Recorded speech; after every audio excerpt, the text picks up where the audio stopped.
Algunas personas consideran este cuadro como uno de los más bellos del mundo. Tito, pintado por su padre, Rembrandt van Rijn. Cuanto más lo contemplamos, más intrigante resulta. Se encuentra expuesto en un museo londinense que solía tener 12 obras de Rembrandt. Solía, porque este Tito es la única de ellas que ha demostrado ser auténtica.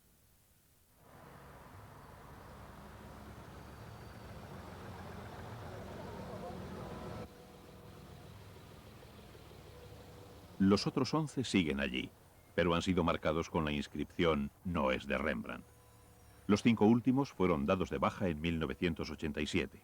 Esta impresionante colección, considerada en tiempos como un modelo en su género, constituye un ejemplo clásico de lo que puede ocurrirles a quienes poseen un cuadro de Rembrandt. La sensación fue de shock, incluso de cierto horror, porque Rembrandt es algo más que un artista, es casi como una figura divina, como un icono. Y si se interfiere con su obra y con su reputación, se está interfiriendo con la misma naturaleza del arte que representa. El auténtico Rembrandt.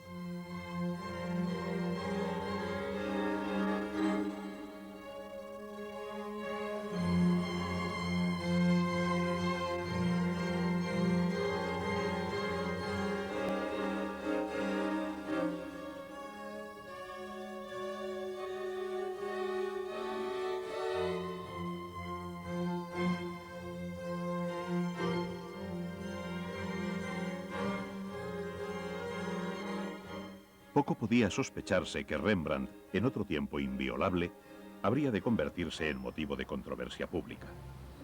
Los historiadores de arte se están viendo acosados por detectives privados, y la prensa se refiere a las revelaciones que surgen comparándolas con un nuevo Watergate o con el poder de la bomba atómica.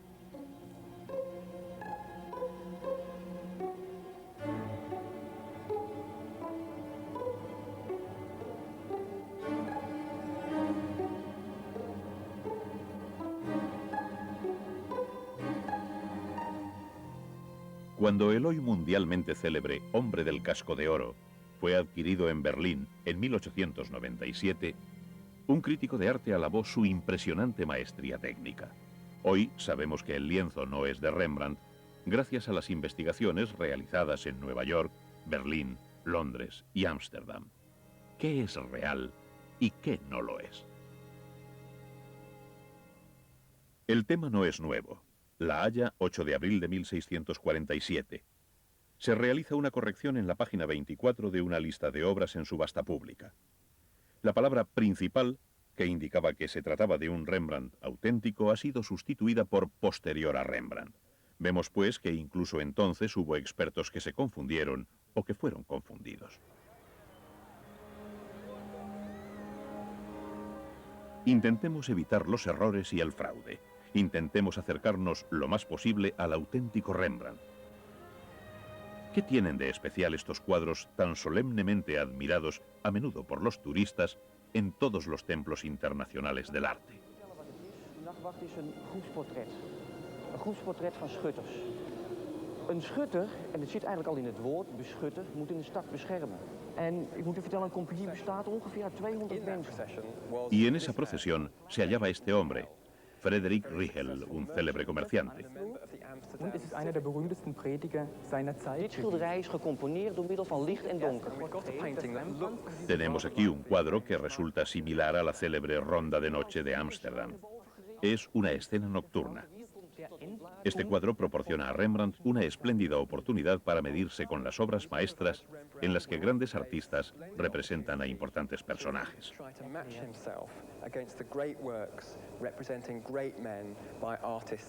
Rembrandt siempre ha figurado entre los grandes maestros. En 1658, el tratante de arte alemán Gabriel Bucellinus llevaba una relación de los principales artistas europeos. Junto a uno de ellos escribió Nostre aetatis miraculum, el milagro de nuestra época. Se refería a Rembrandt.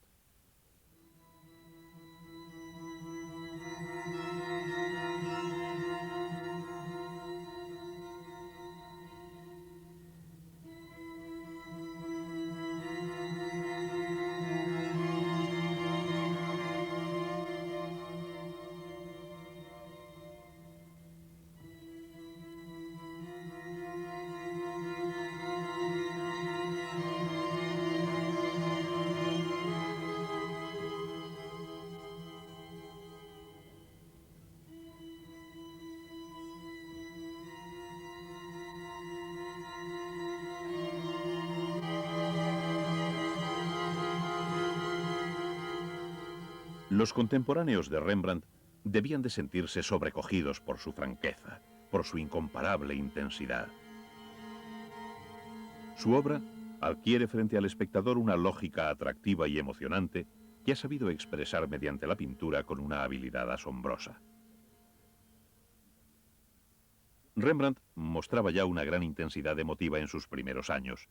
Ello resulta evidente cuando comparamos alguna de sus obras con las de colegas anteriores. Tomemos esta, por ejemplo. Abraham, a punto de sacrificar a su hijo Isaac, es interrumpido por un ángel. Este grabado, basado en una obra de Rubens de 1614, sirvió a Peter Lassmann, maestro de Rembrandt, como inspiración para pintar este cuadro. Se trata de una representación, digamos, digna de aquel macabro episodio. No obstante, si lo estudiamos con atención, observaremos que las manos del ángel, blancas frente a un fondo claro, apenas resultan visibles. Sin embargo, ha acudido para impedir la muerte de un niño. Tanto el padre como el hijo muestran una expresión teatral de tristeza, pero carecen de auténtica expresividad. Veamos ahora la obra del aprendiz, Rembrandt. El gesto implorante de la mano del ángel que destaca contra un fondo oscuro. La conmovedora expresión del rostro del padre. El cuchillo que resbala de su mano y la pálida garganta que había de perforar. Todos estos detalles logran construir una tensión morbosa. La fragilidad del cuerpo desnudo del niño, que se extiende a lo ancho de la imagen, resulta incluso patética, y la áspera mano que sujeta su rostro resulta especialmente sobrecogedora debido a que el gesto del hombre sugiere el miedo a la muerte, una emoción que en sí es imposible de pintar. Rembrandt no se abstenía de representar detalles escalofriantes ni expresiones de ternura, y su técnica pictórica era tan hábil que los expertos aún intentan descubrir cómo lo lograba.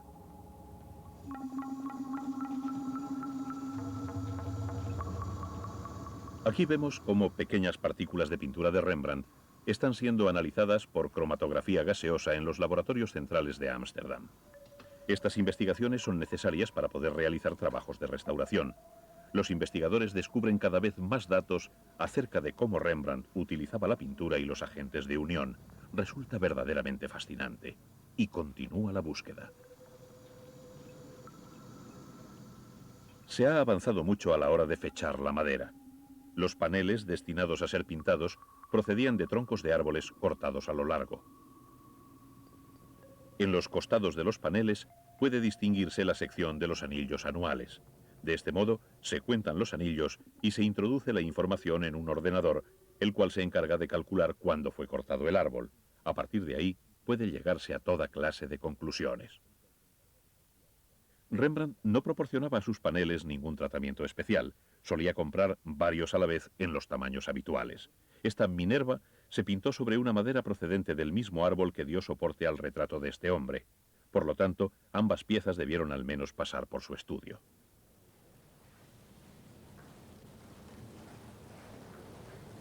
Los investigadores examinan también los lienzos. Parte del proyecto de investigación holandés de Rembrandt incluía la medición por rayos X de la densidad de la tela en nada menos que 217 obras de Rembrandt, una labor hercúlea que dio como resultado una serie de severos gráficos.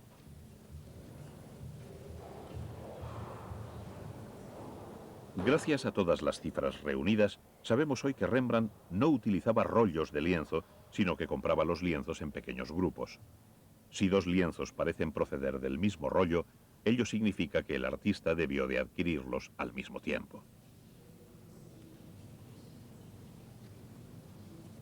Sabemos que estos dos célebres retratos no identificados han pertenecido a distintos dueños durante cientos de años.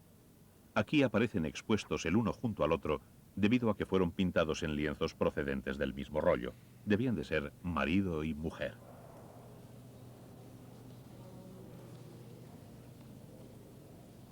La mujer posee otra característica especial.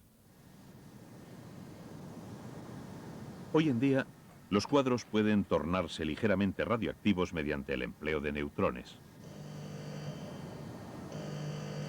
Debido a las diferencias temporales, puede lograrse que las distintas capas de pintura se muestren visibles una por medio de un papel fotográfico de alta sensibilidad. Esta técnica se ha utilizado en Alemania y también en los Estados Unidos con este retrato de mujer. De este modo, los expertos pudieron examinar el cuadro capa por capa.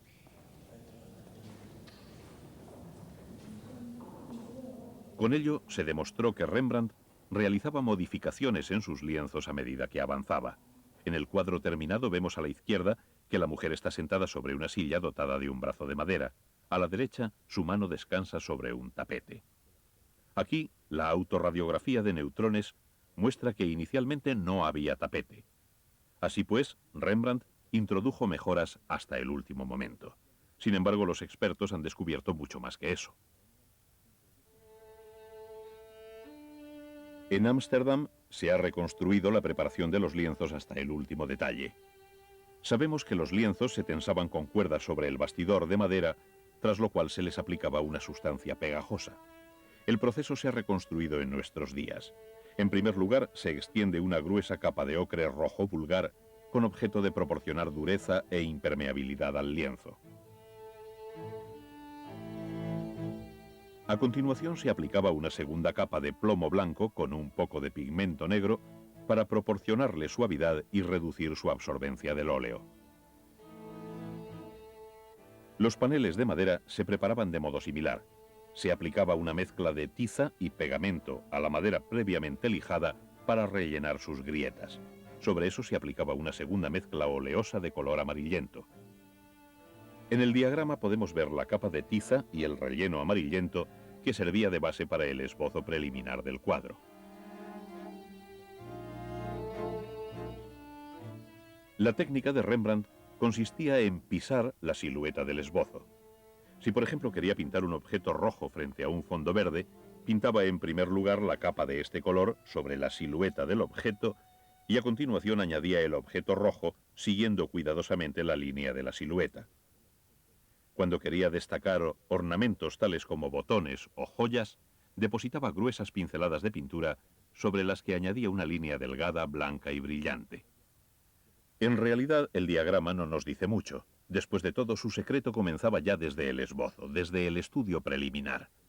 También, en este caso, se creó un modelo de laboratorio utilizando para ello el color habitual de Rembrandt, el marrón. Los artistas necesitaban estos esbozos debido a que no permanecían de pie junto a sus caballetes, sino que se sentaban frente a ellos, prácticamente encima de su trabajo. Por ello, necesitaban un proyecto de aquello que deseaban pintar. Algunas opiniones excesivamente puntillosas señalan que en este caso Rembrandt sí se hallaba de pie frente al caballete, pero debe tenerse en cuenta que aquí no está pintando, sino pensando acerca de lo que va a pintar. Es más, bajo el caballete pueden distinguirse zonas desgastadas por los pies del artista cuando se sentaba. Este instante de reflexión simboliza la invencio, el primer instante creativo.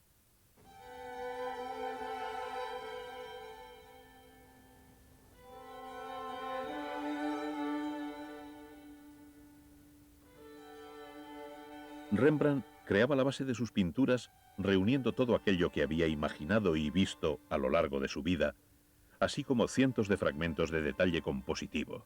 A ello se denomina pintura base o pintura átona. Ninguna de las pinturas base de Rembrandt ha sobrevivido hasta nuestros días, pero aún se conservan pinturas monocromas que le servían como estudios preliminares, tales como esta, destinada a un aguafuerte, la Concordia del Estado. Lo más notable son las expresiones faciales de las personas que integran la multitud. En ellas no hallamos estereotipos, sino individuos. Cada uno de los presentes posee una expresión y un carácter propios. Cada rostro es una pequeña obra maestra. Las pinturas base de Rembrandt eran realizadas a menudo directamente con pintura. Por así decirlo, dibujaba con pintura. Por lo general, dicho método se consideraba como el más difícil. Las escenas descritas en cuadros monocromos, tales como San Juan Bautista predicando, revelan la mano de una persona contemplativa.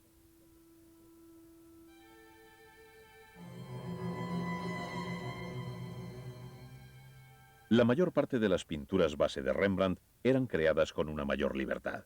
Al colorear sus cuadros, avanzaba desde el fondo hasta el primer plano. Es decir, comenzaba con el cielo, el paisaje y los personajes en segundo plano, avanzando hacia atrás a medida que pintaba. Utilizaba la misma técnica para sus aguafuertes, tal y como puede comprobarse al comparar las etapas iniciales y finales de uno de ellos.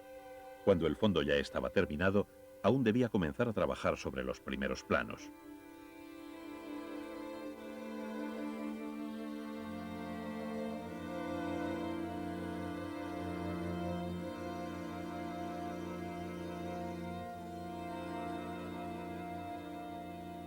Sus cuadros eran creados del mismo modo. En este caso imaginamos que primero pintó el cielo y las rocas. Luego los jinetes del fondo. A continuación el ángel y el resto de los presentes, seguidos por el personaje principal.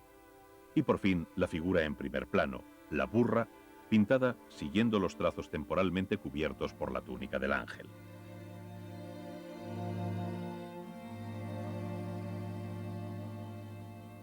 Una vez más, Rembrandt supera a su maestro. Peter Lasman había pintado la misma escena. Un ángel aparece ante el profeta Balaam por 3 veces, pero el profeta no le ve. La burra sí ve al ángel y se tiende. Balaam azota al animal y éste comienza a hablar. Tal es la escena aquí representada.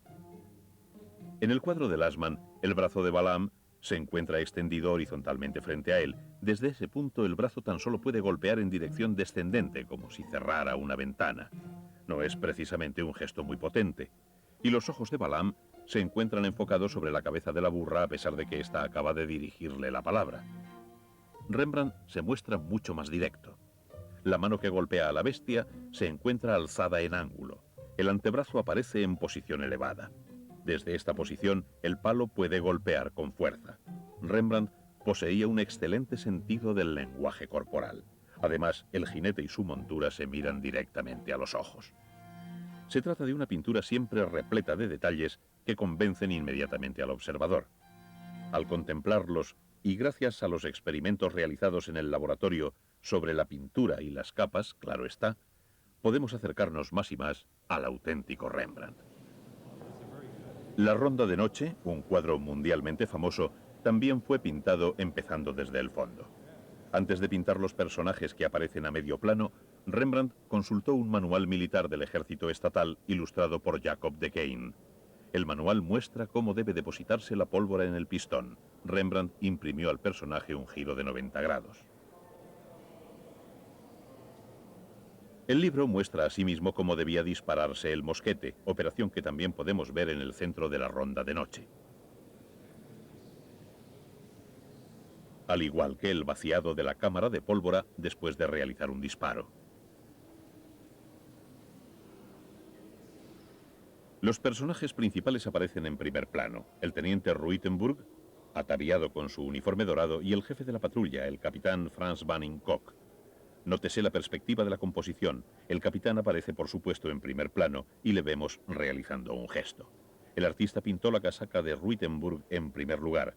Posteriormente añadió sobre ella la sombra de la mano con la que Banning Koch realiza su gesto. Rembrandt se mostró sumamente atrevido al vestir al capitán de negro, un color que a menudo se utiliza para, literalmente, relegar a un personaje a segundo plano. Los rayos X muestran que el artista realizó numerosas modificaciones de la Ronda de Noche. Por ejemplo, el pistón del arma que sostiene el soldado no era visible al principio, tal y como podemos comprobar en la imagen de rayos X que aparece a la derecha. A la izquierda, advertimos cómo Rembrandt alisó ligeramente el hombro de Ruitenburg para poder mostrar esta pieza de metal. Para cualquier experto resultaría evidente, ya que la operación no fue realizada con excesivo cuidado, pero por otra parte, en el siglo XVII, la gente decía que era posible raspar nuez moscada sobre la casaca amarilla de Ruitenburg. La sensación de profundidad que crea el brazo extendido de Banning Koch resulta fascinante.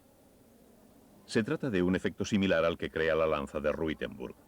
A pesar de haber sido pintada en tonos oscuros, parece sobresalir tridimensionalmente del cuadro.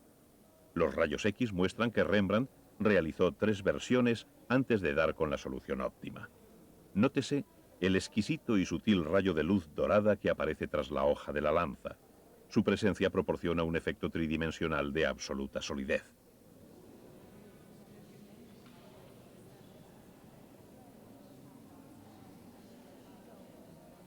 ¿Fue Rembrandt un innovador?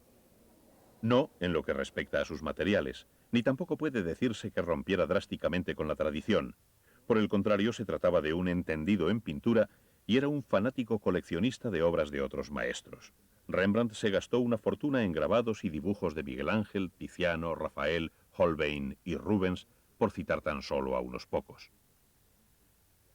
En ellos hallaba señales procedentes de un mundo de formas y composiciones que luego intentaba emular. El Lecce Homo de Lucas van Leyden, por el cual pagó en su día demasiado dinero. Un grabado original de Durero, la Virgen María en su lecho de muerte. Y El ángel abandona a la familia de Tobías, de Maerten van Heemskerk. Cuando Rembrandt se sentía especialmente impresionado por una escena determinada, se apresuraba a imitarla, en ocasiones hasta en sus menores detalles. Ello no se consideraba como un plagio, sino como una cita u homenaje, al tiempo que como una señal. Con ello indicaba que conocía esas obras y que, de ser posible, intentaría superarlas.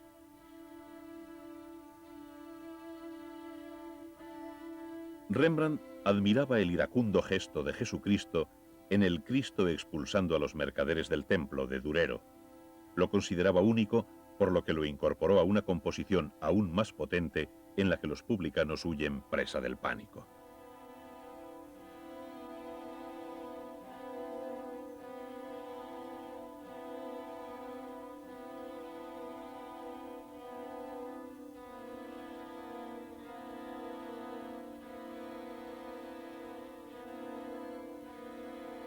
La idea de Mantegna de pintar un cuerpo humano en ángulo recto con el plano de la imagen constituye un ejemplo de innovación que se abrió paso a través del mundo de los artistas europeos.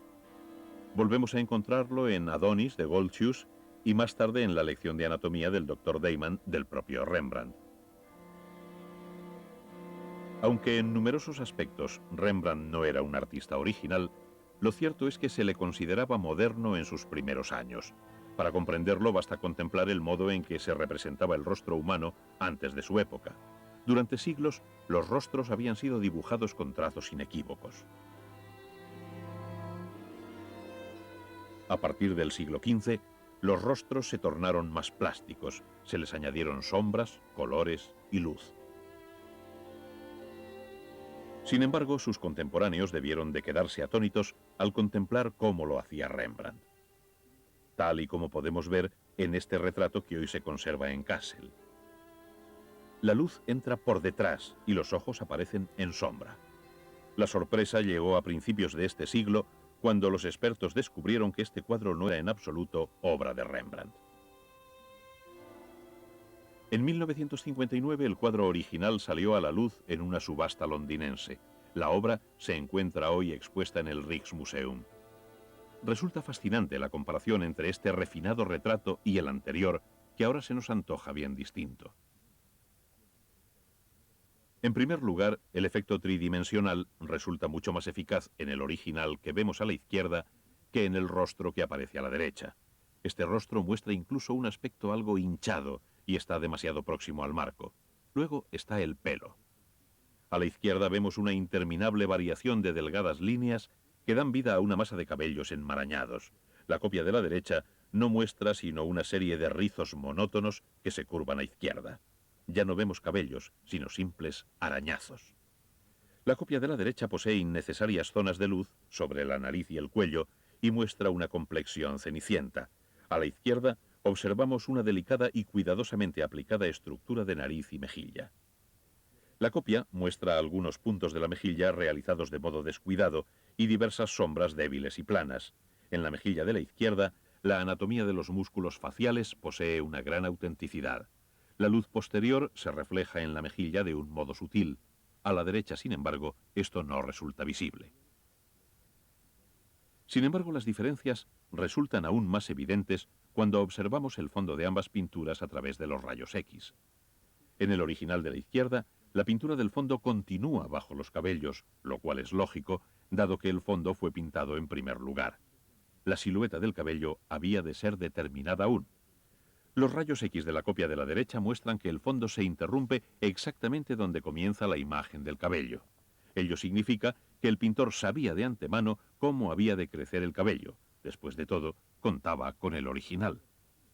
Si inspeccionamos la copia más de cerca, podremos advertir con qué descuido, incluso con qué rabia, se han pintado las sombras que aparecen bajo la nariz, entre los labios y debajo de la barbilla.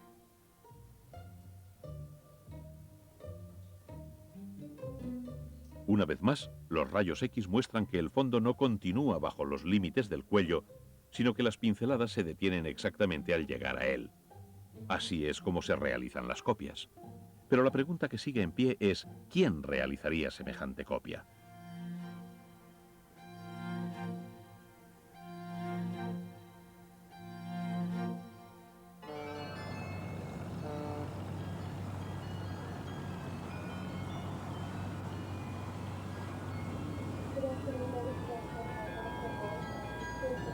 Rembrandt vivió 27 años de su vida en este barrio de Ámsterdam, junto a la Zuiderkerk. En él tuvo 4 estudios y numerosos alumnos. El maestro llegó por primera vez a este activo centro económico y artístico en 1626 como alumno de Peter Lassmann, quien vivía cerca de la iglesia. Regresó en 1632 y trabajó con el tratante de arte Willenburg, quien vivía en la esquina de la Breestraat. Allí trabajaba también Govert Flinck. En 1635, un año después de contraer matrimonio con Saskia van Willenburg, se trasladó a la Doelenstraat, donde conoció a su alumno Ferdinand Bol. 2 años más tarde se mudó a la Suikerbakker Allee, donde fue maestro de Van Eekhout. En 1639 compró una casa lindante con la de Willenburg en la Breestraat, hoy conocida como Casa de Rembrandt. La adquirió mediante un crédito que posteriormente provocaría su ruina financiera.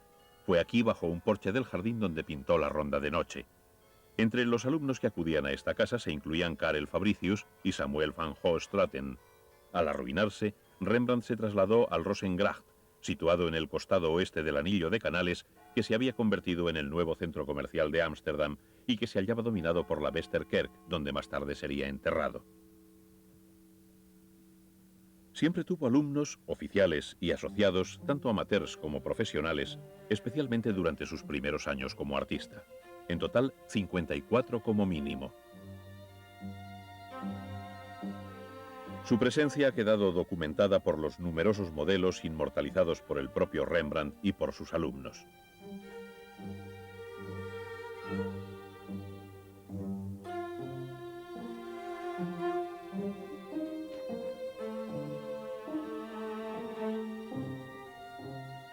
Los alumnos de Rembrandt acudían al famoso maestro para aprender su oficio y su estilo. Él los admitía porque ello realzaba su categoría, pero también porque resultaban productivos. Después de todo, en la Holanda del siglo XVII existía un fuerte mercado del arte. Se vendían cuadros por doquier, y a juzgar por las ilustraciones de los interiores burgueses de la época dorada de Holanda, la gente era sumamente aficionada a colgar cuadros de las paredes. Existían asimismo notables tendencias de mercado.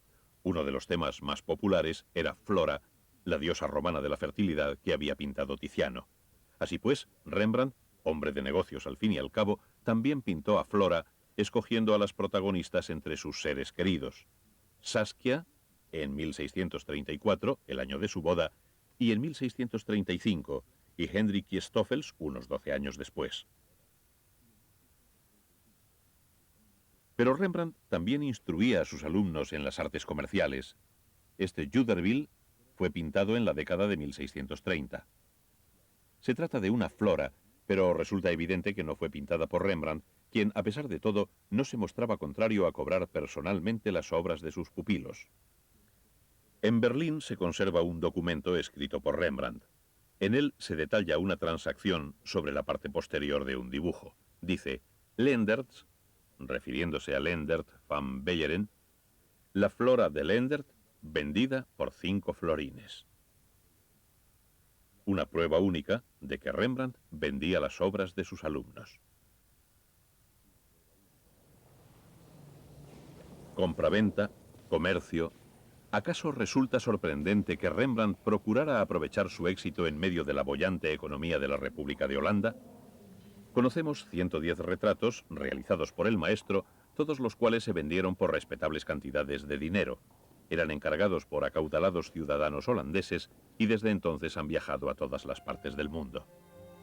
La esposa de un comerciante de Rotterdam, Haesi van Clayburg, hoy conservado en Ámsterdam. Un consejero de la Compañía Holandesa de las Indias Orientales, Philip Lucas, hoy en Londres. María Tripp, hija de un próspero comerciante, en Ámsterdam. El poeta católico Jan Hermans Krul, en Kassel.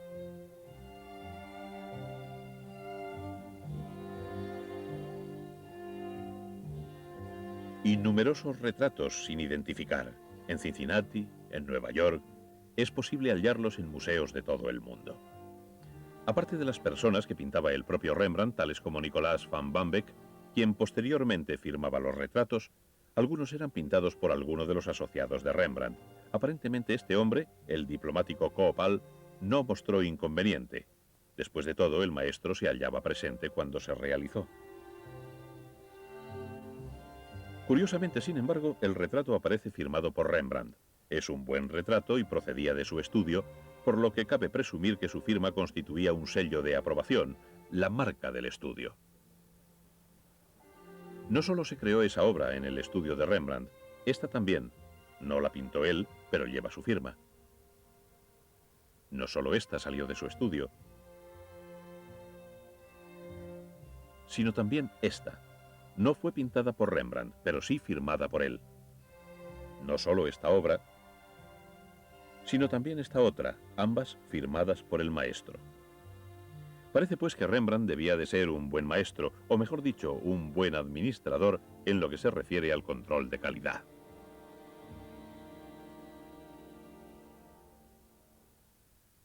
Los alumnos tenían que aprender cómo iniciar un dibujo, cómo mezclar pinturas, cómo formar una paleta, aunque la mayoría ya sabían esas cosas antes de acudir a su estudio. Lo que querían era dominar el repertorio del artista, aprender los trucos del oficio, como el modo de pintar un retrato. Tenían que aprender que una sombra bajo la nariz comienza de forma nítida y termina más difusa, que hay que aplicar una leve pincelada de rojo en la parte más iluminada de las ventanas de la nariz para sugerir la transparencia de la piel, que la pintura más clara de las zonas iluminadas debe ser trazada en dirección a la luz, que la sombra de una nariz comienza como un tono oscuro y luego se vuelve más clara, que el énfasis del párpado se refleja en la cuenca, que el globo del ojo necesita una chispa y que las lágrimas en el párpado inferior se sugieren con una línea blanca. Que el globo del ojo arroja una sombra sobre la piel y que debe aplicarse un toque de luz a la parte posterior de la zona oscura de la mejilla para reflejar una fuente de luz invisible y proporcionar espacio perceptivo. Eso era lo que Rembrandt enseñaba a sus aprendices.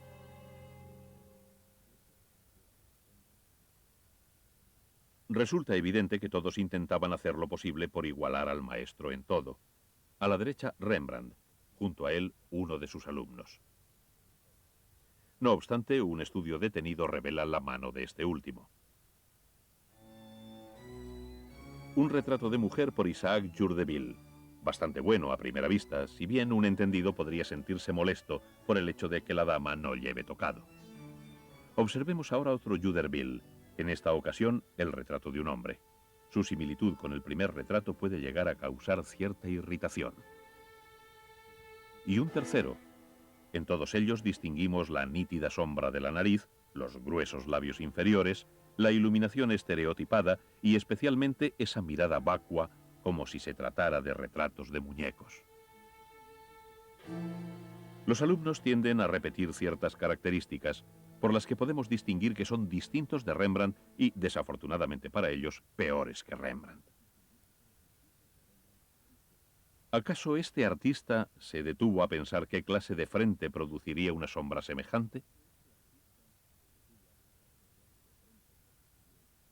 Hagamos un ensayo. Aquí vemos cómo debería haberse hecho. Se trata de un estudio de la misma mujer, pero pintado por Rembrandt, quien debía de estar sentado junto a su discípulo. Compruébese de paso en este retrato de perfil de la misma dama que sus proporciones eran perfectamente normales. Los alumnos se traicionan a sí mismos de modos inesperados. Esta obra de Rembrandt, La visión de Daniel, ha sido copiada por uno de ellos. Es una buena obra de arte, a la vez que una buena imitación del ejemplo.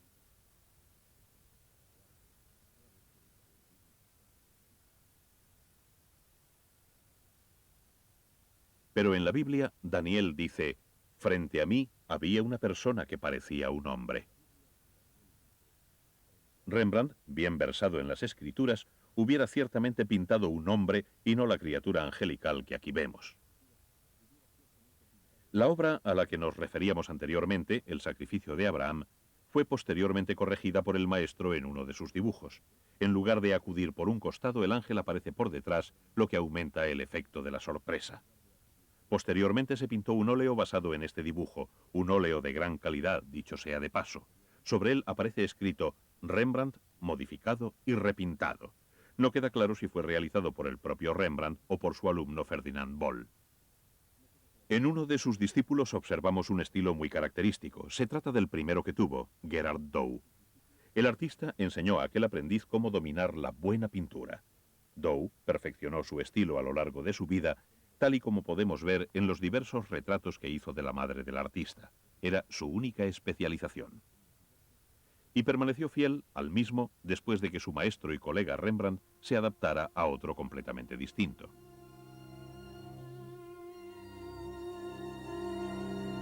Desde sus primeros tiempos, Rembrandt había experimentado con numerosos tipos de superficies.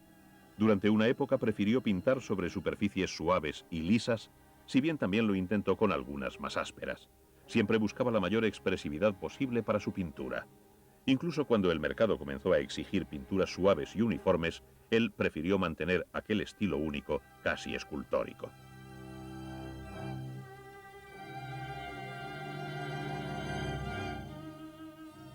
Su último gran encargo, Los síndicos de los pañeros, fue también pintado de esa forma. Había descubierto el estilo por el que sería recordado.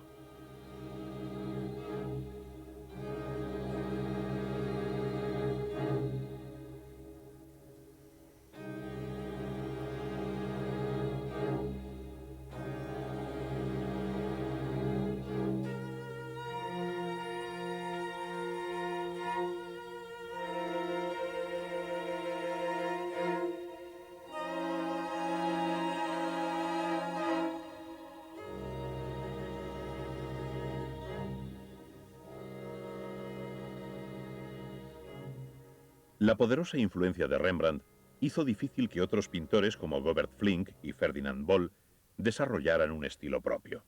Aunque ambos fueron artistas de éxito y Bol logró sus laureles a una edad temprana, Rembrandt se hallaba siempre presente en sus obras.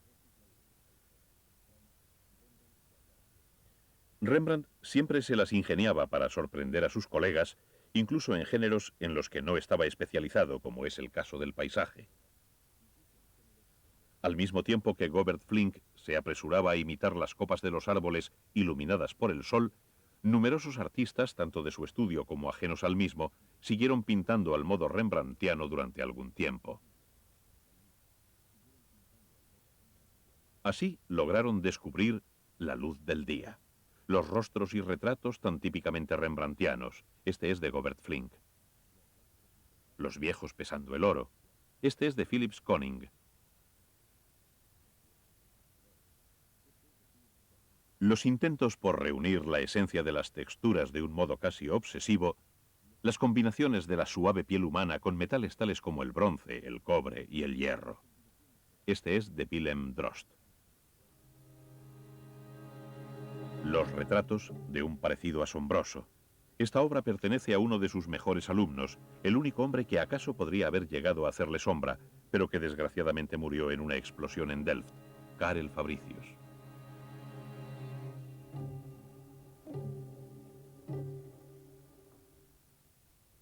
Y las escenas históricas pintadas en el estilo áspero del Rembrandt más tardío. A nadie permitía copiarlas más que a su fiel Aert de Gelder, quien realizó más de 100 obras de este estilo tras la muerte de Rembrandt.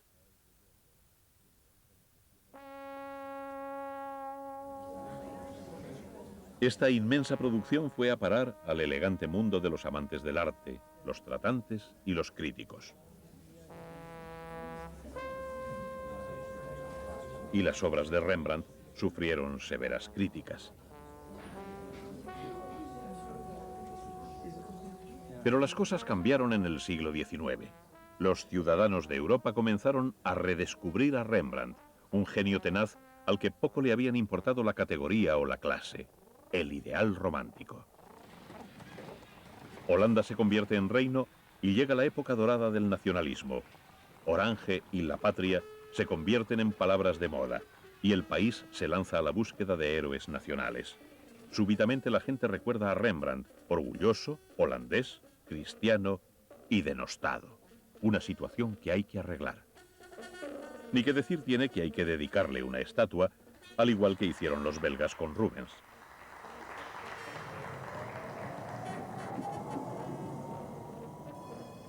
La estatua se erigió en Ámsterdam. El bronce resultaba demasiado caro, por lo que se erigió en hierro fundido.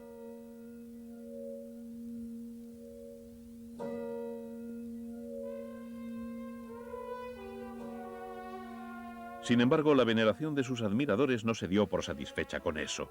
Rembrandt fue prácticamente declarado como santo. Se convirtió en una especie de mesías.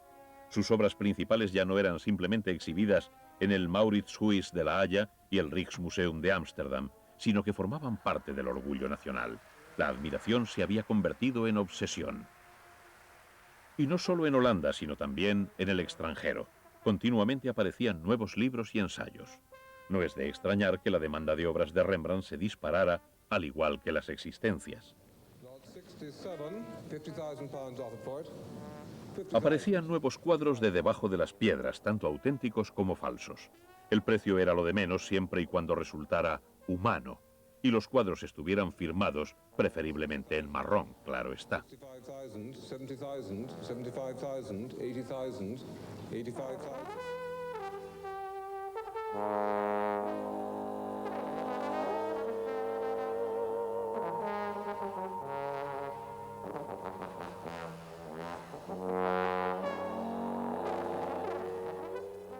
Tras la conmemoración del tricentenario de su muerte en 1906, surgió un nuevo catálogo que establecía el número total de sus obras en 988.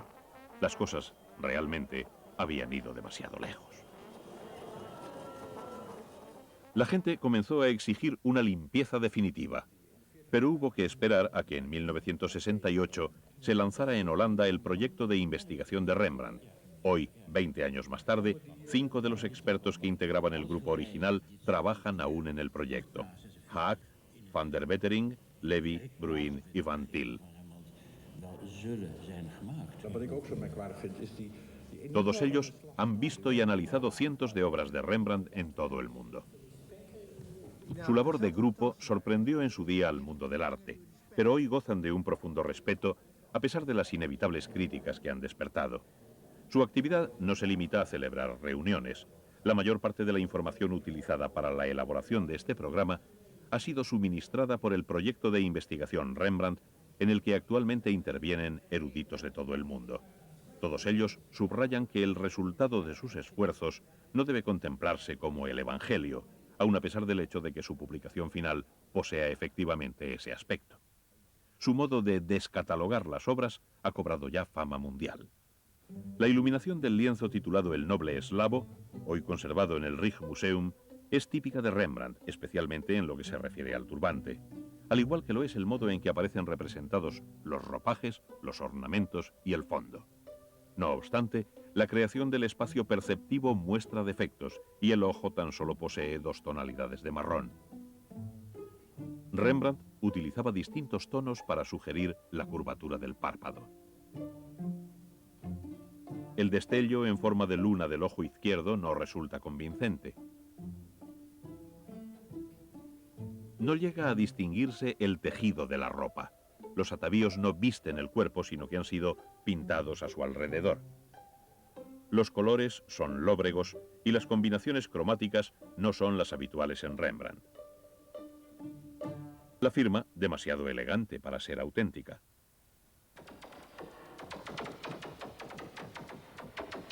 El proyecto de investigación de Rembrandt ha ampliado recientemente sus objetivos. Los grafólogos del laboratorio forense de Rijkswijk habitualmente encargados del desenmascaramiento de chantajistas y falsificadores, saben que la escritura de cada individuo posee ciertas características que inevitablemente le traicionan. Tomando como base dicho principio, se ha conseguido destilar una firma rembrandtiana auténtica a partir de aquellas ya comprobadas. La R comienza con un trazo curvo que a continuación describe un amplio giro hasta la parte superior de la letra.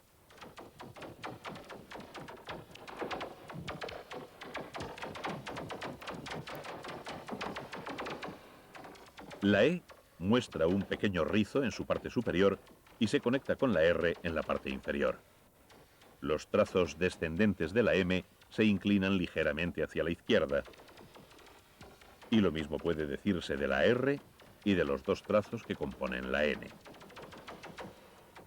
La B muestra un pequeño rizo en la parte superior y un trazo descendente ligeramente inclinado. La D y la T, sin embargo, son rectas.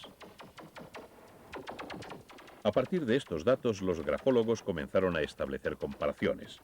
Su descubrimiento más chocante fue el advertir que el 60% de las obras auténticas poseían una firma falsa. Ello demostraba que poco dice la firma de la autenticidad de una pintura. Una vez más, se demuestra que la mirada constituye el instrumento más importante a la hora de reconocer el genio de Rembrandt.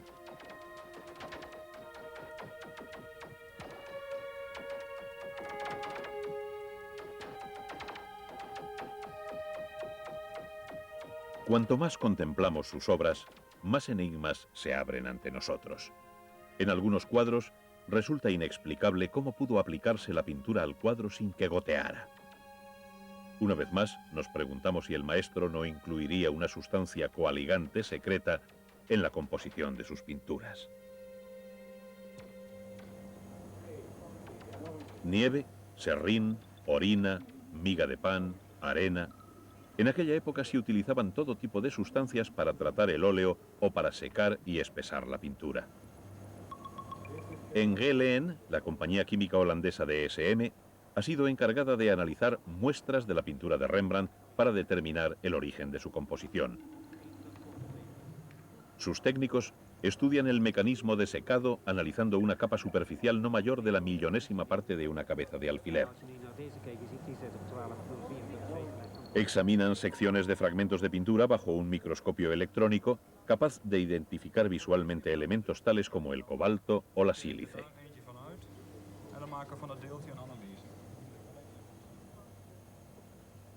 Sin embargo, aún no ha conseguido desvelarse el misterio de la pintura de Rembrandt.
Misterio al que se añaden otros, entre ellos, ¿cómo lograba Rembrandt crear la impresión de que sus modelos, al posar, olvidaban que estaban posando?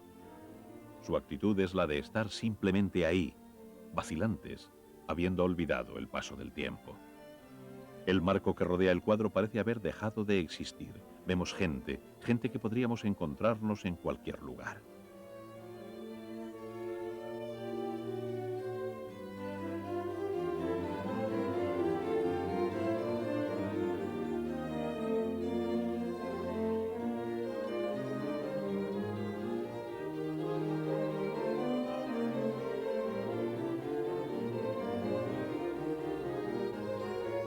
Las expresiones de las personas al verse inesperadamente filmadas nos revelan su sensibilidad y vulnerabilidad personal. Hace 300 años, esas mismas expresiones fueron inmortalizadas en pintura por un hombre algo taciturno que dijo en cierta ocasión: un cuadro solo está terminado cuando el artista dice que está terminado.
U bent ook mevrouw Lips? Ja.